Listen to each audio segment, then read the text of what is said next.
नमस्कार, मैं हूं आचार्य कुलदीप। पौराणिक कथा है अन्नदान महादान।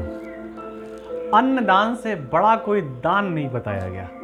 सारे दान अपनी जगह ठीक हैं, लेकिन अन्नदान का अपना एक विशेष प्रकार का महत्व है। आप सब लोग देखते होंगे कि जब कोई घर में पूजन रहता है, व्रत करता है, एकादशी का व्रत करता है, तो क्या करता है?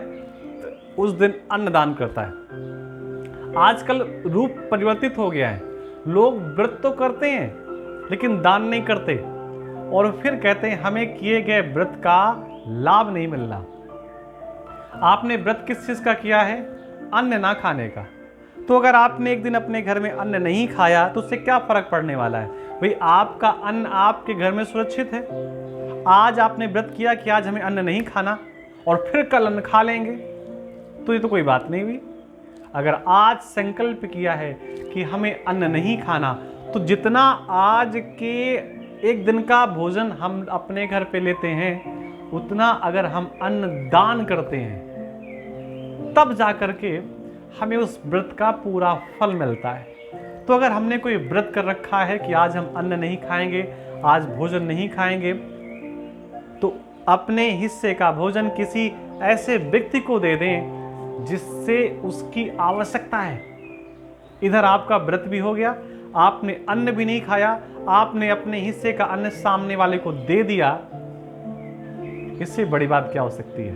और फिर जाकर के आपका व्रत फलीभूत होगा, फलेगा, और उसका आपको लाभ मिलेगा। एक कथा आती है कि पौराणिक कथा है कि नारद जी से के कोई व्यक्ति मिला, और नारद जी ने उस व्यक्ति से कहा कि आपके जीवन में तो बहुत भयंकर गरीबी है। आपकी माथे की सिलवटें बता रही हैं कि जीवन भर आपको भूखा रहना पड़ेगा। ये कौन कह रहा है? नारद जी, एक साधारण से व्यक्ति के साथ। ना मुझे उसका याद नहीं है, पौराणिक कथा हमने कहीं सुनी थी संत महात्माओं से। हाँ, लेकिन एक चीज है कि आपके जीवन भर में केवल आपको 6 बोरा गेहूं खाने को मिलेगा, केवल 6 बोरा। तो नारद जी ने कहा कि अगर वो 6 बोरा खाने को हमको मिलेगा, तो एक काम करिए ना, वो 6 बोरा हमें आप आज ही दे दीजिए, कल की चिंता किसे है? नारद जी ने अपने तपोबल से पूरे जीवन भर का अन्न जो वो खा सकता था, उतना अन्न उन्होंने नारद जी ने उस व्यक्ति को दे दिया। अब उसने सोचा क्या करें, पूरे जीवन भर का अन्न तो हमारे साथ है। उसने कहा चलो बांट देते हैं। अगले दिन उसने उस पूरे अन्न के पकवान बनाए, और जहां पर भीड़ भाड़ इलाका था, जहां पर मंदिर था, ऐसा कुछ व्यवस्थाएं हुई होंगी, वहां पर जाकर के पूरा का पूरा अन्न बांट दिया, सब कुछ बांट दिया, अपने पास कुछ नहीं रखा, और सब कुछ परमात्मा के भरोसे सोच लिया। अब देखिए, 6 बोरा उसके जीवन भर के लिए अन्न था। खा कैसे लिया? एक दिन में। खिला कैसे दिया? एक दिन में। बचा अपने पास कुछ नहीं। तो जिन लोगों ने अन्न खाया था, उनके मन में प्रेरणा जगी कि जब यार ये भंडारा कर सकता है तो मैं क्यों नहीं कर सकता? मैं भी तो भंडारा कर सकता हूं, मैं कोई कम थोड़ी ना हूं इससे। लेकिन उसके मन में विचार आया कि भंडारा करवाना कोई खेल है क्या? भंडारा करवाने में बहुत लोगों की आवश्यकता पड़ती है। तो उसके मन में आया कि कल इसने भंडारा करवाया था, चलो अपने घर से 6 बोरा अन्न इसको दे देते हैं कि भैया भंडारा तू करवा दे, अपने नाम से करवा दे, लेकिन अन्न तो मेरे घर का है, लोग तो मेरे घर का अन्न खाएंगे। अगले दिन एक व्यक्ति आया, 6 बोरा अन्न दे गया। उस व्यक्ति ने फिर भंडारा करवाया, पूरे मोहल्ले को खिलाया, स्वयं भी पाया। 2 दिन बीत गए, तो 2 दिन का भंडारा हो गया। तो एक व्यक्ति के मन में फिर प्रेरणा जगी कि यार ये तो बड़ा अच्छा है, भंडारा कितना अच्छा लगता है भोजन खाने में। भंडारे की सब्जी आप खाइए, कितनी सुंदर लगती है। तो तीसरे दिन फिर एक दे गया कुछ बोरा, और ऐसा करते करते उसके जीवन का लगभग आधा समय व्यतीत हो गया। और वो क्या करता, बस जो उसके पास आता उसको भंडारे में बनवा करके बंटवा देता, पूरा बंटवा देता। लोग खाते, खुश होते, दुआएं देते, खाते, खुश होते, दुआएं देते।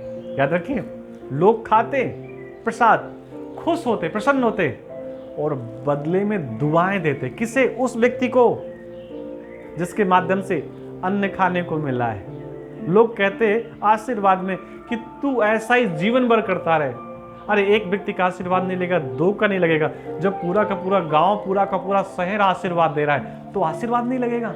उस व्यक्ति के ऊपर उन सब लोगों के आशीर्वाद का प्रभाव हुआ कि कोई ना कोई 2 3 4 बोरा गेहूं दे जाता, और वो व्यक्ति क्या करता, पिसवाता, अन्न बनवाता और बंटवा देता, अपने पास कुछ नहीं रखता। एक दिन नारद जी आए, नारद जी ने देखा कि इसकी तो हालत बड़ी अच्छी है, सेहत बड़ी अच्छी है, रोज खा पी रहा है, मस्त है, आखिर क्यों? उससे पूछा कि तेरे जीवन में तो भयंकर गरीबी थी, बड़ा भयंकर अकाल था, तुझे तो जीवन भर भूखे मरना था, लेकिन ऐसा क्यों हुआ?